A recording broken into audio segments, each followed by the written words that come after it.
Let's look at our first example. We're going to multiply here negative 3 times, notice within the parentheses we have x plus 2y.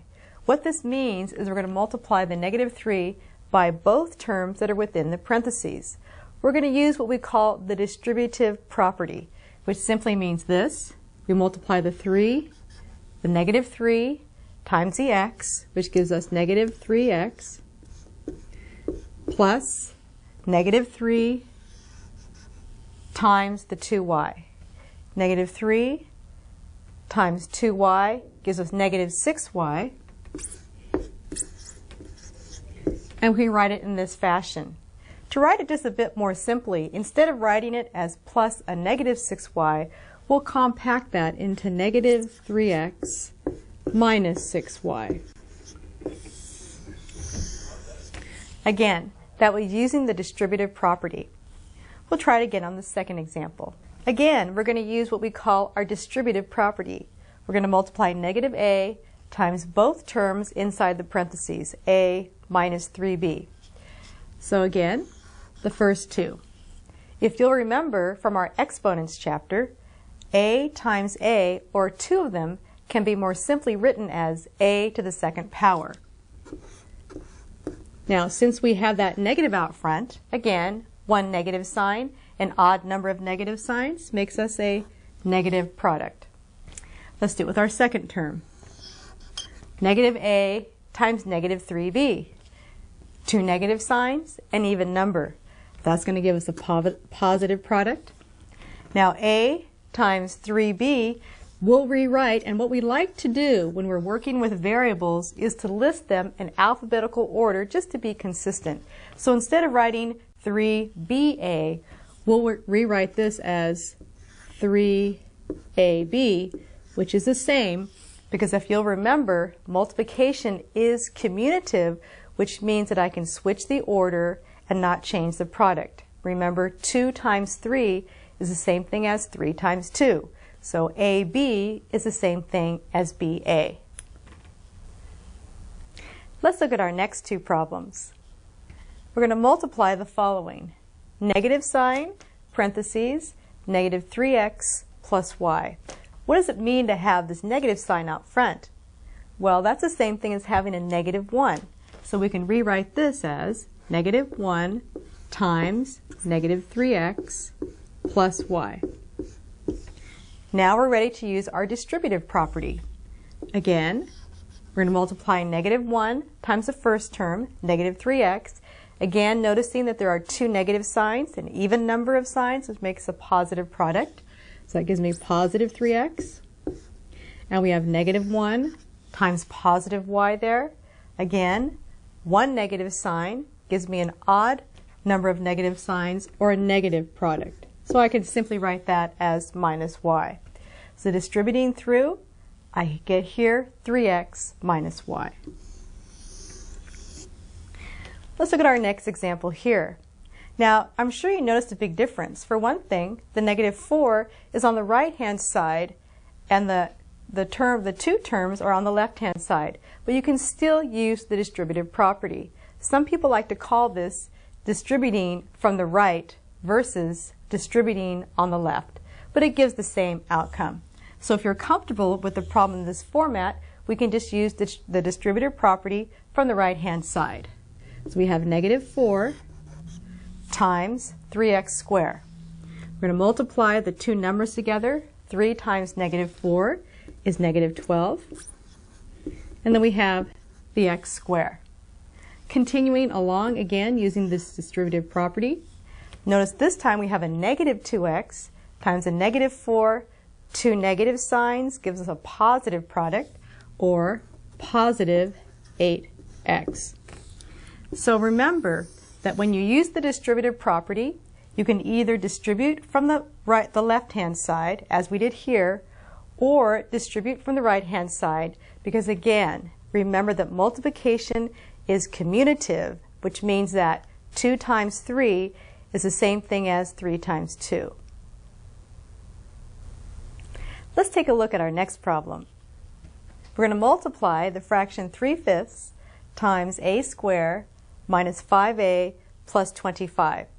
Again, we're going to use the distributive property.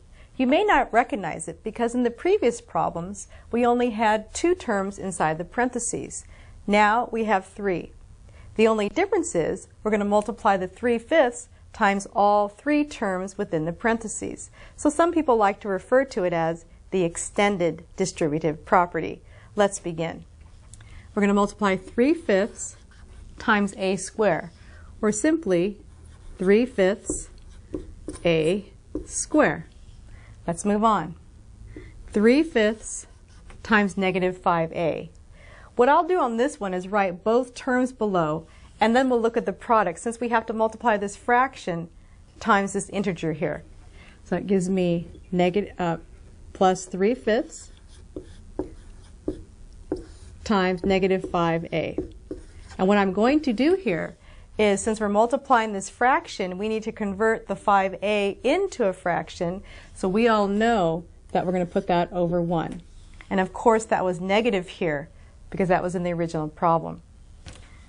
Plus, continuing on, using the same distributive property, we're going to multiply 3/5 times 25. And again, I'll write down both terms as I did in the second part here so that we can do the multiplication together. 3/5 times 25. And again, since we have a fraction here, we're going to rewrite 25 as a fraction, which we all know is 25 over 1. So now let's do some simplification. This is already done.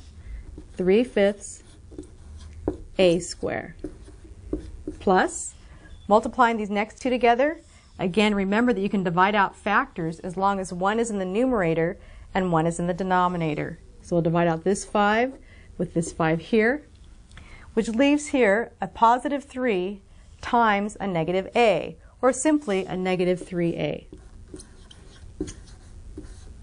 Plus, again, we're going to multiply these two fractions. I see I have a common factor of 5 between 5 and 25. 5 divides into 5 one time. 5 divides into 25 5 times. So I'm left here in the numerator with 3 times 5, or 15, and notice my denominator is simply 1, so we don't have to write it over 1. Now to simplify this just a little bit further, instead of writing plus a negative 3a, I know you know we can rewrite that as 3/5 a squared. Instead of plus a negative 3a, we'll simplify that to negative 3a, and then throw the plus 15 down at the end. So again, this here is not too much different than what we did when we only had 2 terms in the parentheses. If you like, you can refer to it as the extended distributive property. Let's look at our next problem that involves the distributive property. We're going to multiply negative 4x times, in the parentheses, x minus 2y plus 3. And again, this is not much different than problems you've seen before with the distributive property. The only difference is we have 3 terms inside the parentheses instead of 2. Now, all we have to do then is multiply the negative 4x times each one of these in the parentheses.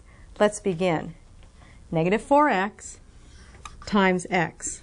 Now, x times x, do you remember from the exponent chapter? We can rewrite that as x to the second power. X times x, x squared, or x to the second power.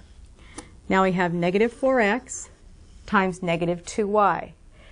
1, 2 negative signs, an even number, which gives us a positive product, plus 2 times 4 is 8, and then we'll attach the xy. Finally, we have one more step to go. Negative 4x times a positive 3 at the end. Again, we'll multiply the two numbers together, noticing that there's one negative sign, which gives us a negative product. So that gives us a negative. 3 times 4 is 12. And then we'll attach the x there. So again, this is not much different than the regular distributive property. Instead of multiplying by 2 terms in the parentheses, you're multiplying by 3. You can refer to it as the extended distributive property.